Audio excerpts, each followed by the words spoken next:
Texas Republican Senator Ted Cruz has now eliminated any doubt whatsoever that remained that, yes, he is a completely disgusting and immoral human being. We are going to look at a couple of examples here in the first couple segments of the show at the hypocritical and disgusting reactions from multiple Republicans to the latest news that Mike Pence also had classified documents at his home. Now, later in the program, and maybe tomorrow even, we're going to look at the rise of immediate conspiracy theories surrounding the classified document story involving Joe Biden and Mike Pence.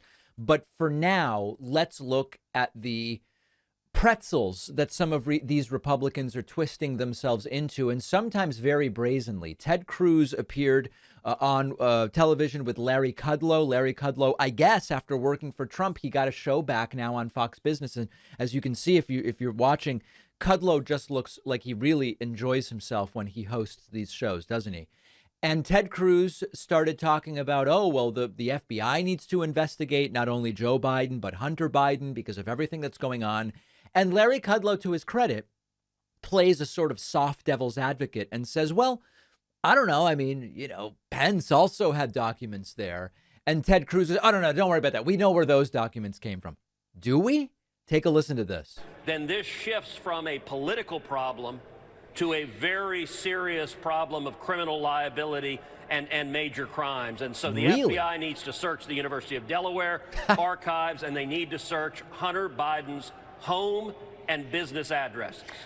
Just as an addendum to this, the news came out today, I'm sure you saw it, that former Vice President Mike Pence, a friend of both of ours, he's found some classified documents. It turns out that a friend of both of ours is a big factor here. I think at his home in Indiana, not in his office. What do you make of that? Is this different from the Biden story? Does this... Just like, I know this is totally meaningless, Senator, but like just so I can say I put the question on the record. There's no similarity, is there? Complicate the story. Are we going to continue the bull market in special counsels? I'd rather have a bull market in stocks than in special counsels. How do you see it, Senator Cruz? Oh, look, the Mike Pence story, it's still early. Mike Pence, and as you noted, he is a good friend. He's a good man. He's explained where these came from. What his office has put out is that in packing up the vice presidential offices, that there were a couple of papers that were classified that were inadvertently put... A couple, inadvertently. ...with non-classified materials. That was a mistake, but there's no reason to think it was anything but inadvertent. There is no reason to think that the Biden stuff was anything but inadvertent. Listen, it's not partisan for me. It's not even partisan, as some of our friends across the pond like to say. There are right now 3 situations we know about: Trump, Biden, and Pence. I have no reason to believe that the Biden one is anything but inadvertent.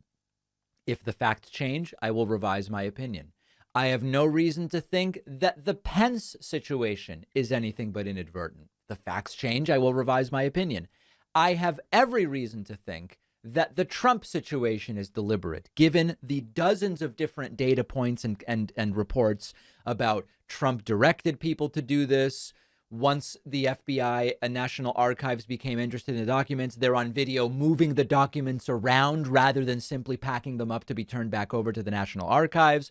The fact that Trump pushed his lawyers to lie and say, we gave you back what we have, even though Trump knew that they hadn't.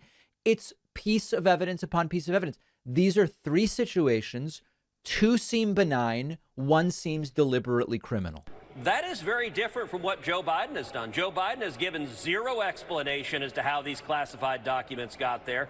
And in particular, he has given no explanation as to how he has documents from his time in the Senate. Listen. Yeah. So as many of you, of course, know, the Republican Party and people like Ted Cruz are numb to hypocrisy. It's astonishing hypocrisy. It's mind-blowing. And they are completely numb or immune to it. There is no political punishment for it. In fact, often they are rewarded for maintaining the party line the way that Ted Cruz is doing.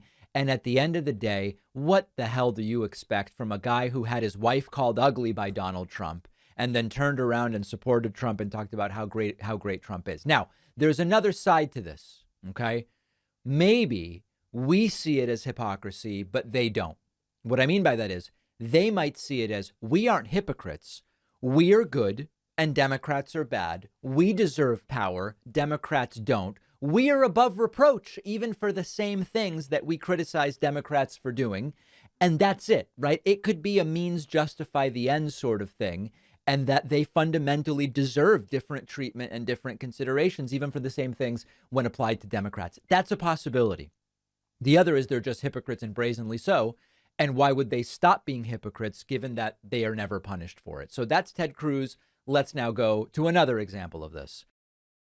You might remember that a few years ago, the show got hacked and many thousands of dollars were stolen. We never got it back. It's a terrible feeling. It can happen to anyone. But a couple of years ago, we got Aura, which really gives us significantly more peace of mind. And our sponsor, Aura, is the app that protects you from scammers by alerting you anytime your info like email, passwords, social security number are found in data breaches. Aura also automatically requests removal of your info from search engines, and it can reduce spam calls. Aura alerts you quickly about suspicious credit inquiries, like if someone tries to take a loan out in your name. And Aura's password manager makes it easy to keep your account secure to begin with. Aura also has parental controls for your kids' devices. You can restrict apps or manage screen time, set focus time, make sure they're doing homework instead of binging on YouTube. You can try Aura free for 14 days at aura.com/Pacman. Use the free trial to see if your email, password are already out there. You may be surprised. The link is down below.